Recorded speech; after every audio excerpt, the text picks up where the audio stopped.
Welcome student. आज हम जो पढ़ने वाले हैं वही कंटिन्यू प्रीवियस क्लास का है। Chapter number 3, introduction of macro economics and basic concept. इससे रिलेटेड जो पेंडिंग कॉन्सेप्ट है अपन ये कंप्लीट करने वाले हैं आज। तो स्टूडेंट, जैसा कि हम जानते हैं कि मैक्रो इकोनॉमिक्स जो होता है it deals with national income, unemployment की प्रॉब्लम या एम्प्लॉयमेंट अपॉर्चुनिटी क्रिएट करना, गवर्नमेंट बजट से रिलेटेड होता है। तो सेम वे में आज जो अपन पढ़ने वाले हैं वो अपन पढ़ने वाले हैं कि इनकम और एम्प्लॉयमेंट से रिलेटेड बहुत सारे इकोनॉमिस्ट थे जिन्होंने वेरियस टाइप की थ्योरीज प्रोवाइड करी थी। अलग अलग इकोनॉमिस्ट ने अलग अलग थ्योरीज दी थी, ठीक है। तो इनकम एंड एम्प्लॉयमेंट से रिलेटेड जो थ्योरी है अपन ने वो पढ़ी है। तो basically there are two types of theories, दो टाइप की थ्योरी हमारे पास अवेलेबल है, ठीक है। फर्स्ट, जैसा कि आप देख सकते हैं कि फर्स्ट जो थ्योरी है उसको अपन बोलते हैं क्लासिकल थ्योरी। नेक्स्ट उसके पैरेलली दे रखा है कि किनीशियंस थ्योरी। क्लासिकल थ्योरी थी, it was propounded by J B से, ठीक है। तो जो कि फ्रेंच इकोनॉमिस्ट थे, आपको यहाँ पे दिख ही रहा होगा फ्लो चार्ट के अंदर। तो दिख रहा है कि जे बी से ने ये डिराइव की थी, मतलब वो जो इकोनॉमिस्ट थे उनका नाम था जे बी से। और जो कीनिशियंस थ्योरी है वो जे एम किनिश ने कीनेस ने डिराइव की थी। और ये जो है ये एक इंग्लिश इकोनॉमिस्ट है। या अपन ये बात कर सकते हैं कि ब्रिटिश इकोनॉमिस्ट है, इन्होंने ही क्या करी है, इस थ्योरी को डिराइव किया है। तो अब अपन पढ़ते हैं क्लासिकल थ्योरी को डिटेल्स में, ठीक है। तो उस फर्स्ट स्टेटमेंट ये है दैट क्लासिकल थ्योरी और says law of market says that supply creates its own demand. अब एक स्टेटमेंट देखिए आप कि क्लासिकल थ्योरी और सेज लॉ ऑफ मार्केट दोनों चीज़ें एक ही है, ठीक है। क्लासिकल थ्योरी की बात करेंगे मतलब हम से ने जो लॉ दिया है मार्केट को लेके हम उसके बारे में बात कर रहे हैं।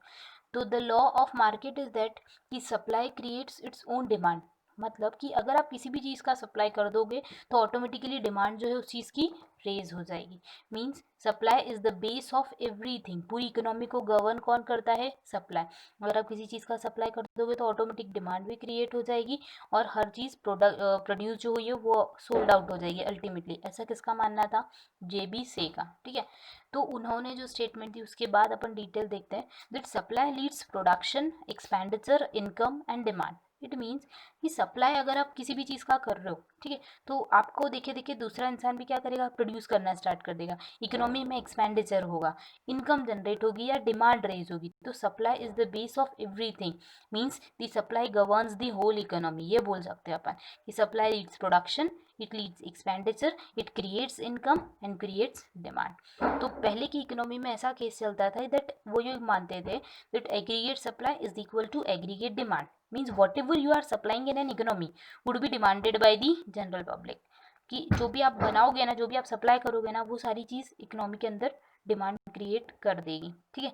अब इसको अपन एक हाउस होल्ड एग्जाम्पल से लेके समझते हैं कि एक घर में क्या होता है। तो एक घर में वो ये सोचते थे पहले कि अगर कोई पर्सन डेली बेसिस पे 1000 रुपये की अर्निंग कर रहा है, एक इंसान एक दिन में कितने रुपए कमा रहा है, 1000 रुपीज़, 1000 रुपये कमा रहा है, तो वो 1000 रुपये सारे स्पेंड कर देगा, ठीक है। वो अपने लिए कुछ कंज्यूम कर लेगा, there would be no saving.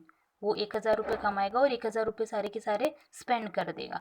It means हमको क्या समझ में आया कि उस टाइम के लोग ये सोचते थे that there is no case of saving. वो इकोनॉमी में हमेशा क्या होता था, फुल एम्प्लॉयमेंट होता था।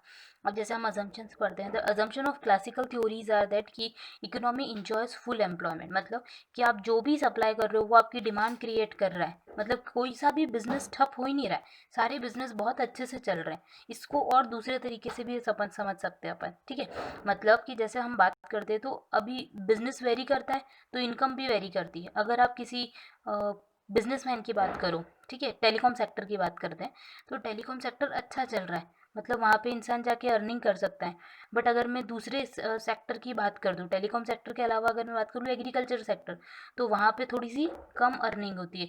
या फिर मैं बात करूँ कि प्राइवेट जॉब्स, वहाँ पे थोड़ी सी कम अर्निंग होती है। तो ये मेरा क्या हो गया, डिफरेंट डिफरेंट टाइप के सेक्टर में वेरिएशन है इनकम का। मतलब इकोनॉमी में वेरिएशन हो रहा है, तो अगर आपकी इनकम चेंज होगी इट मीन्स आपकी डिमांड भी चेंज होगी। सीधी सी बात है, आप अगर अमीर हो गए, जो लोग वेल्दी फैमिली को बिलोंग करते हैं उनके एक्सपेंडिचर ज़्यादा होते हैं। बट जो एक मिडिल क्लास फैमिली को बिलोंग करते हैं उनके एक्सपेंडिचर क्या होते हैं, कम होते हैं। मतलब it varies from person to person, क्योंकि उनकी जॉब के ऊपर डिपेंड होते हैं उनके एक्सपेंडिचर। तो सेम वे में पहले ऐसा मानते थे कि इकोनॉमी के अंदर फुल एम्प्लॉयमेंट की कंडीशन होती है, क्योंकि आप जो भी बनाओगे वो सारी चीज़ें क्या हो रही है, बिकने वाली है। कुछ भी चीज़ आपके पास क्लोजिंग स्टॉक की फॉर्म में नहीं बचने वाली है ना। तो चाहे आप टेलीकॉम इंडस्ट्री में वर्क करो, आपका गुड्स की अश्योरेंस है कि वो सोल्ड आउट हो जाएगा, आप एग्रीकल्चरल प्रोडक्शन करो, आपकी अश्योरेंस है कि वो सोल्ड आउट हो जाएगा प्रोडक्ट, ठीक है। तो इसी से रिलेटेड अब अपन देखते हैं कि उसके अजम्पशंस क्या थे।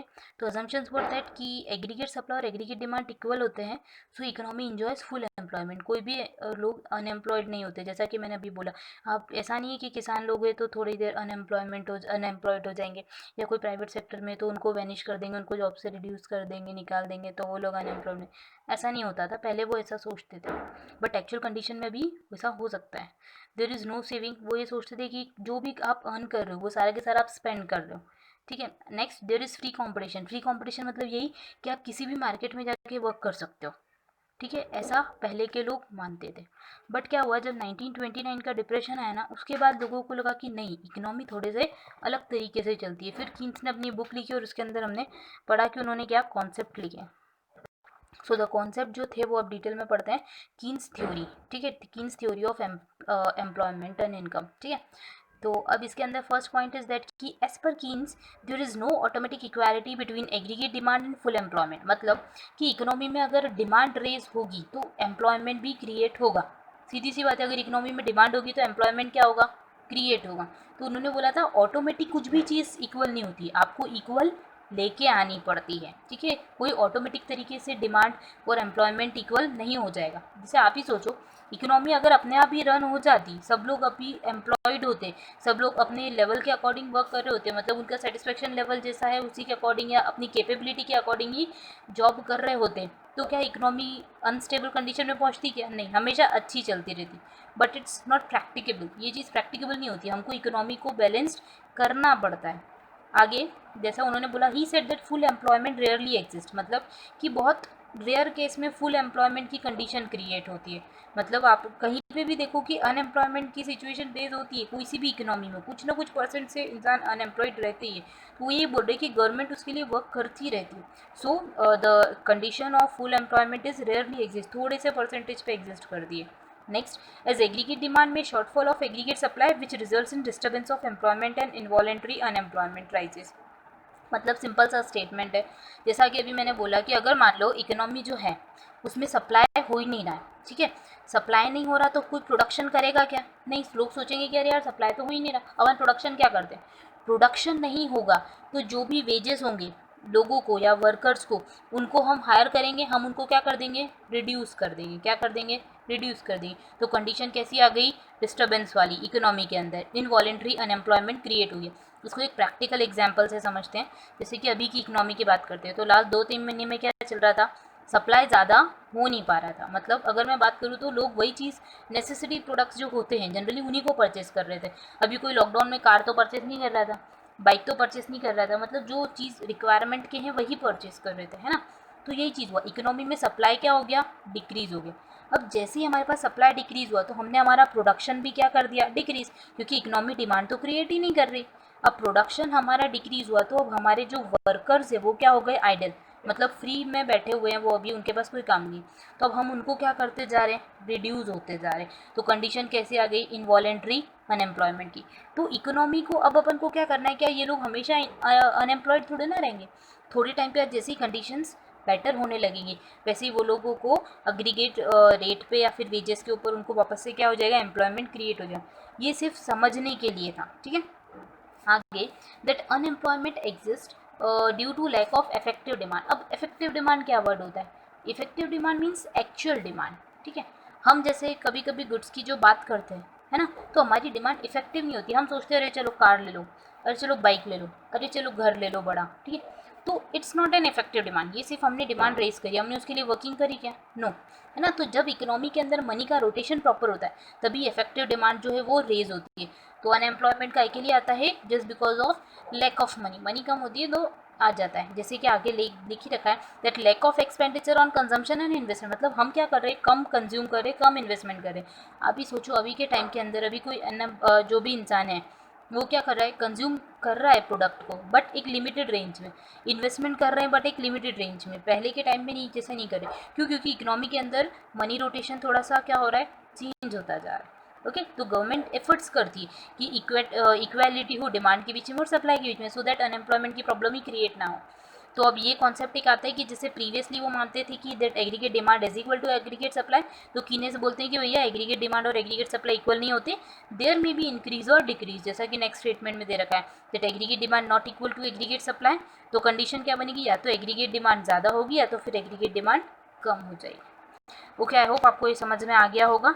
इससे रिलेटेड जो भी क्वेश्चन है, डाउट है, आप पूछ सकते हैं।